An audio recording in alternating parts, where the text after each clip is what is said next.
Chaos erupted again Wednesday, both inside and outside Tijuana's notorious state penitentiary, as prisoners began to riot while family members in the streets rampage against authorities.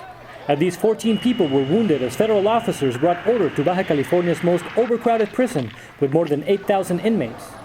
Since Sunday's initial riot, thousands of the inmates' family members have been stationed outside the prison, demanding to know the fate of their loved ones inside. At least 4 prisoners were killed in that incident. On Wednesday afternoon, smoke could be seen miles away while the sound of constant gunfire kept the neighborhood surrounding the penitentiary on edge. Mounds of smashed desks, ripped mattresses, and debris could be seen from a hole apparently made by inmates trying to escape. Outside, heavily armed federal officers patrolled the area, with sharpshooters stationed on nearby rooftops.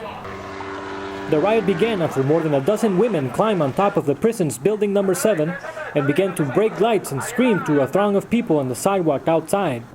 They shouted that they had been beaten and that there were dead and injured inmates inside. Outside, meanwhile, relatives began throwing rocks and other objects. Waves of pepper spray filled the air as helicopters hovered above.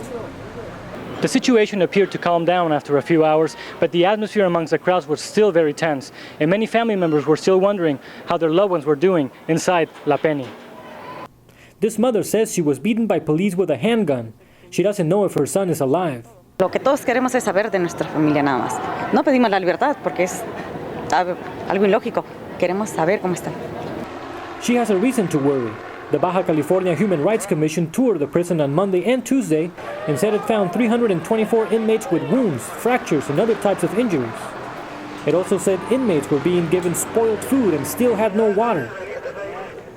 The riot lasted for several hours. Still, the inmates' relatives refused to leave on another tense and violent day at Tijuana's infamous prison. For Sign On San Diego, this is Hiram Soto.